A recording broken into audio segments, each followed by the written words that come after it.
You guys don't need to worry about me getting revenge from Diddy. I've got 3 moves that make sure he'll never be able to come after me or my family. First, I personally reached out to the victims' legal teams. The real reason he's not getting out is those buried cases behind the scenes. I provided legal funding for 7 victims who had been silent for years and brought in the top criminal attorneys in the country. Second, I bought up every potential post-release business deal he had lined up. I planned this 2 years in advance, so by the time he got sentenced and still had hope of getting out, every partner had already cut ties with him. Third, I don't just have evidence, I've got backups. This is an entire minefield that's been buried for 20 years. I uncovered every secret from the last 30 years. With testimonies from the victims, we interviewed over a dozen people he tricked, threatened, or violated. You think that's harsh? No, he destroyed other people's lives for decades. I'm just making sure he spends a few extra years in prison for it. I'm not afraid of his people, not afraid of his threats. I know he's still in there fantasizing about a comeback,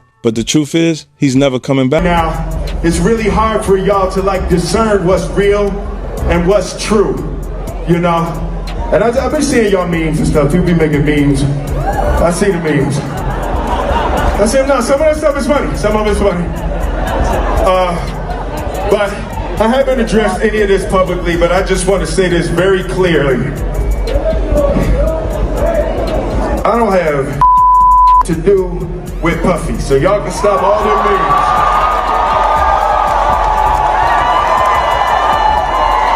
I can stop all of that. I ain't been nowhere near no damn freak off. Listen, I do enough of my own. Don't be putting me in. For years, some of the biggest figures in entertainment operated within a protected quiet, not because there were no questions, but because speaking up came with consequences. Now, with 50 Cent's documentary entering the spotlight, that quiet is being disrupted not by reckless claims, but by precision and structure. As focus returns to Diddy and renewed scrutiny circles Will Smith, a sharper question cuts through the distraction. What remained buried for so long? Not because it couldn't be seen, but because silence gave it power and made it unreachable. J-Lo, Will Smith and Jada tried to pick her up on a threesome and you were going to beat up Will Smith. Is that true?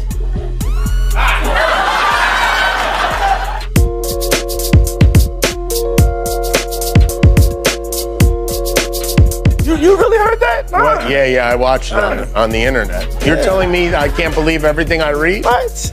I don't know what you're talking about.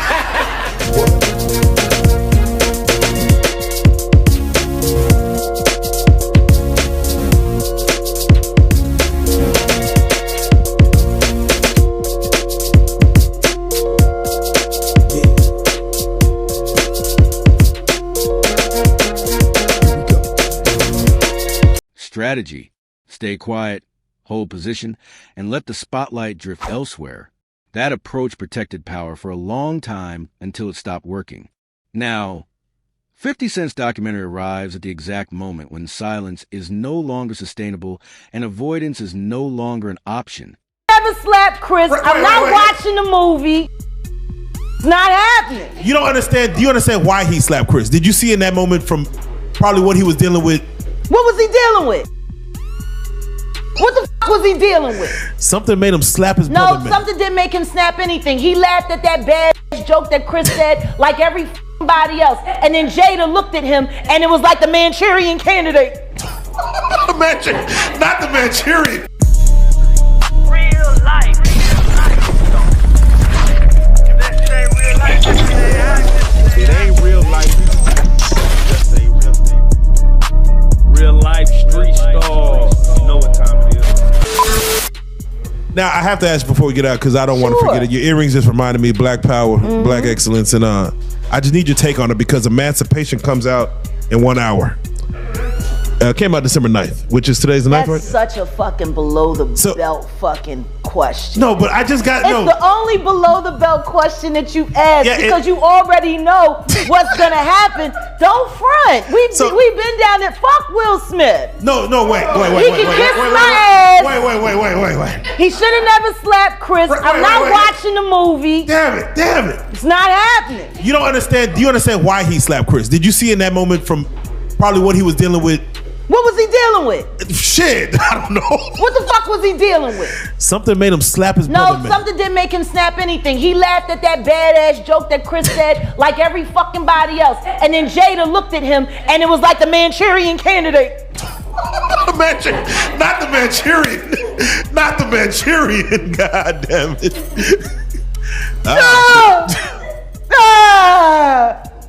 That's what the fuck happened.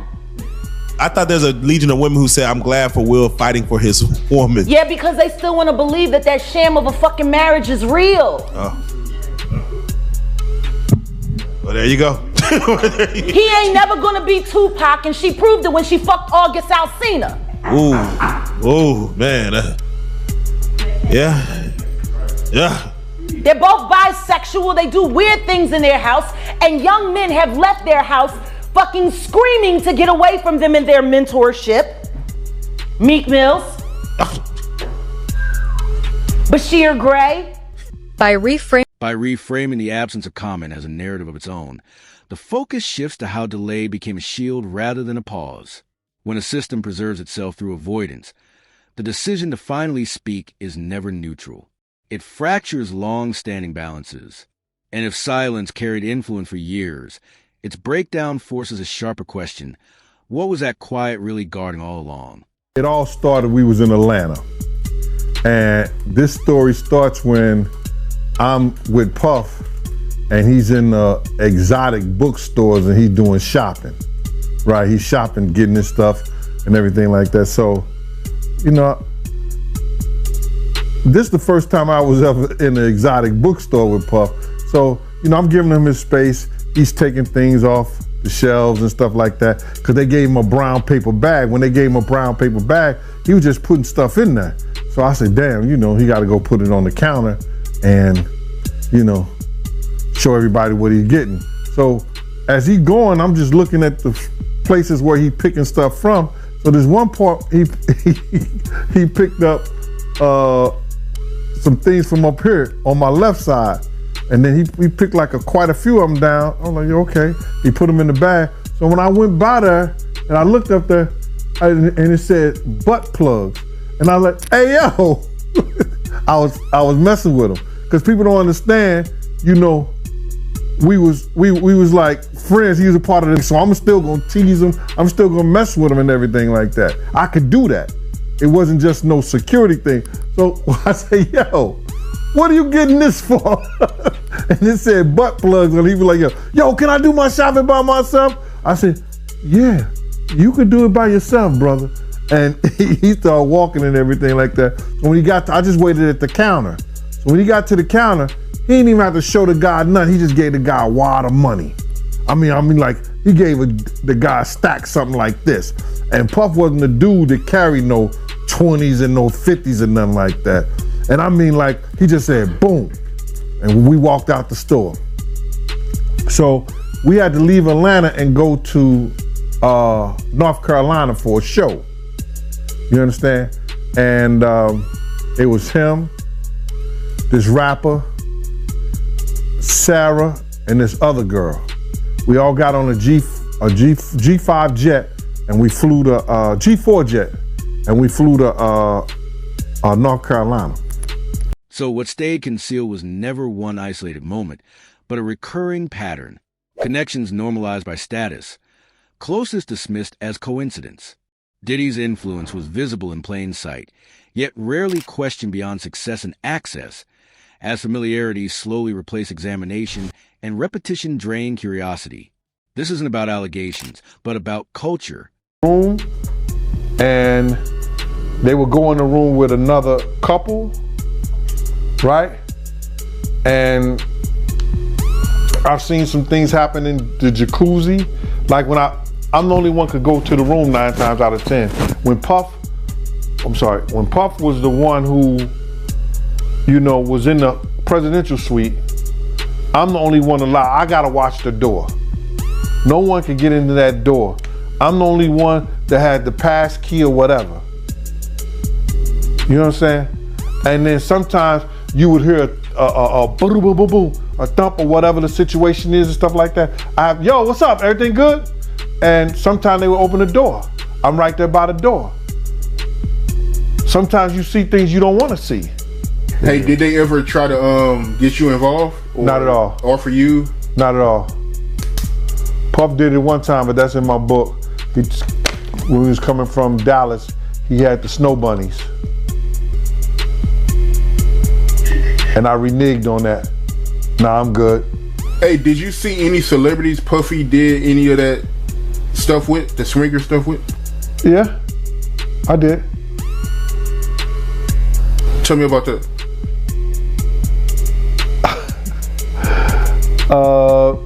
I think I told you about that. One time, him and somebody, him, Sarah, and this young girl flew from Atlanta. And they, and flying from Atlanta, we had this artist with us, right? And we were staying in the presidential suite at the hotel. And this particular artist and Puff, they told me, don't let nobody come in the room. So I said, Isolation. It moves through closeness. Those within its orbit gain advantages quietly over time, while unseen risk builds in the background. In that kind of system, keeping distance isn't accidental. It's a calculated choice, not an instinct. Movie Emancipation, how the fuck you gonna play in a movie called Emancipation and you can't emancipate yourself? Ooh. Bars. Cause you trapped in a hole. My nigga, you trapped in a hole. This bitch clowning you day after day after day after day. And once again, I hate saying these things because their children are dope. But Jaden's kind of MIA. And considering that he emancipated from their household at 16 and refused to come back even to do family interviews. You know? Yeah. Willow's just kind of, she's dope. Too much shit happened in that fucking house. Too much shit happened in that fucking house. And meanwhile, I go to jail for defending my child and these niggas don't even get a CPS fucking visit for the kind of shit they kids see. You know? There you go. So yeah, I'll watch the movie when, you know, I'll watch Emancipation when he emancipates himself from the hell that he lives in, that he tries to call marriage with that woman who still wished Tupac was alive. But enjoy the film, buy lots of popcorn. I ain't supporting shit he fucking do. He's a bad representation for black men. He is literally the epitome of a ballless man. I'm sick and tired of people making our black men look weak. I'm sick and tired of that shit because I don't know no nigga that would put up with the shit that bitch done put him through. Now you could justify staying because you ain't want to cut up the money because she would have got the child support and the alimony, but the kids is grown. So if you staying now, it's either because you being blackmailed to stay or you too lazy to go. He housebroken. That don't fit right for a Philly nigga. But he did grow up in Overbrook though. He didn't technically grow up in West Philly.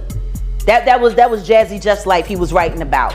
He lived over there, not far from where Kobe Bryant grew up. That's the other side of City Avenue. He came up Overbrook, you know, so they had big houses and he wasn't at the playground get beat up. That was Jazzy Jeff. The nearer someone stands to influence, the more expensive early questions become. When closeness offers opportunity up front and consequences arrive later, the real issue isn't timing. It's who is ultimately expected to carry the weight when the narrative finally changes. So, I'm going to get into this Diddy documentary that's been going on, man. It's still number one as far as I know, man. I mean, I don't know how many millions of. I'm going to get into this Diddy documentary that's been going on, man. It's still number one as far as I know, man. I mean, I don't know how many millions of times this thing has been streamed, but this thing it's kind of crazy how big this thing actually is, you know, because us that's been following for a really long time, you know, kind of heard a lot of the stuff, man, but people are still going crazy for it, man. So what was your first reaction when you first seen it? When I first seen it, I said, damn, they stole my whole damn idea. You understand? Because I was talking to the producers, and before I talked to the executive director, and the producers knew, I was telling them what I was bringing to the table. Because I was trying to get a deal for me, Kirk, and Tim all together. Like a package deal. I wanted to try to get like $50,000 for each. A clear shift from years of quiet restraint to deliberate boundary setting. In today's media climate, a denial is more than a response. It's an indicator that the narrative has crossed a critical line, calmly stated and publicly delivered. It establishes distance without fueling confrontation, but timing still speaks. When separation is announced only after silence becomes a liability, it raises a sharper question about what it truly costs to speak before discretion turns expensive. I told them what we was bringing to the table, who was going to tell a story, how they was going to tell a story.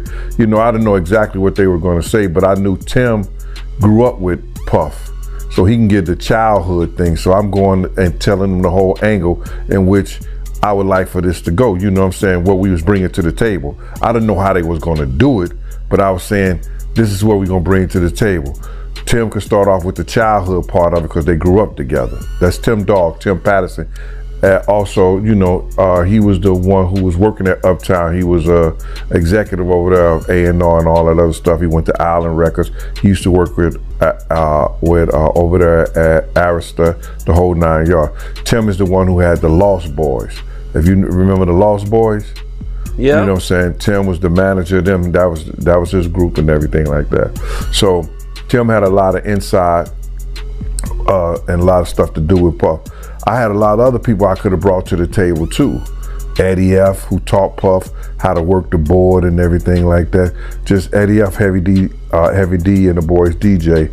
I was going to try to get Eddie and some other people like that, but it fell through because the lady was telling me what somebody else didn't give me or what somebody else didn't pay me, and she was being disrespectful. You know what I'm saying? I thought she was a white lady. I'm finding out she's a sister. Engagement. By assembling scattered moments into clear sequence and context, 50 Cent shifts the conversation from speculation toward record. This isn't a judgment. It's a recalibration of focus, challenging why some questions were never pursued and why others were allowed to disappear. A documentary rewrites the rules of engagement.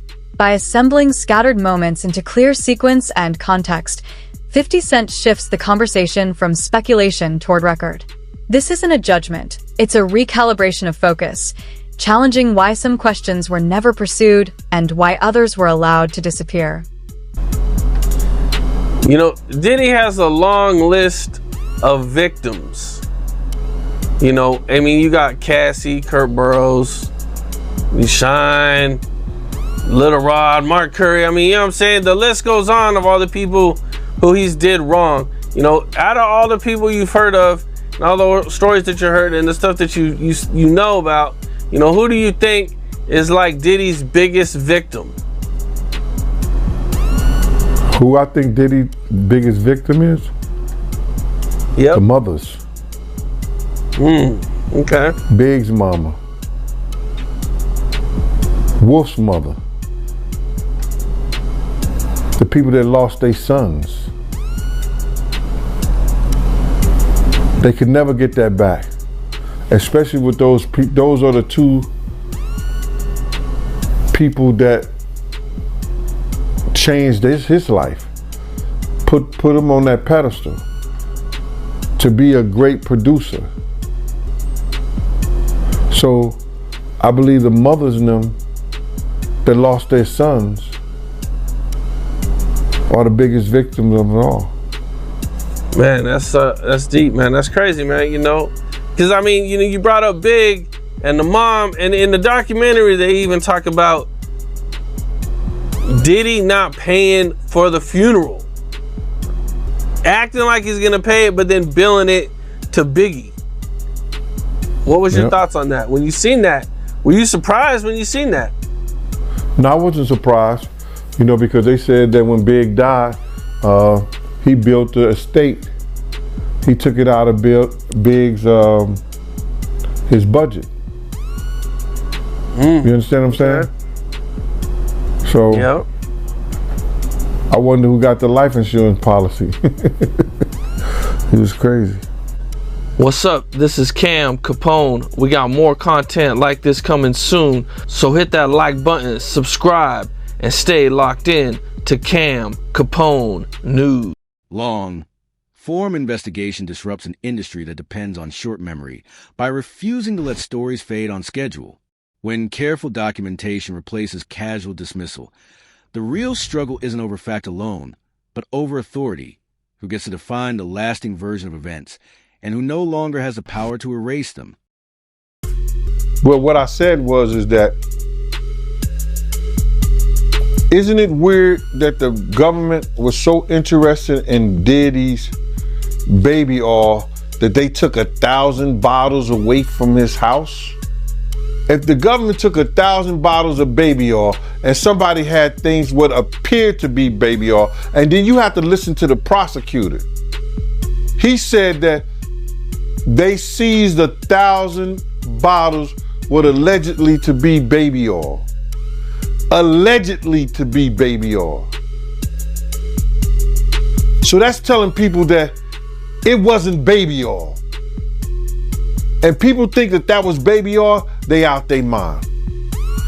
I don't believe it was baby oil. Yo, bro, when they went up in there, they knew what they was gonna find. They knew what was ever in that baby oil or that those bottles that appeared to be baby oil, they knew about that at first. You gotta realize 9 times out of 10, that individual that got caught at the airport, that was supposed to be their carrier, told them what they was doing and what they had. I wouldn't put him past that he told them everything. So when they went up in there, they knew they had to take whatever was out there, and that thing that appeared to be baby oil, they took that. They got to test every last one of them. Let's see how much, let's see how many of those come back to be baby oil. Bro, listen to me. Costco don't sell that much baby oil. Where you know sell that much baby oil? Yeah, I don't know any store that sell that much baby oil. I know Costco, they came out and said that they don't even sell baby oil. My sentiments exactly. But you personally, right, what do you believe was in the baby oil? If you ever seen a massage parlor being raided and they walking out the people, do they take the massage oil with them when they go? No.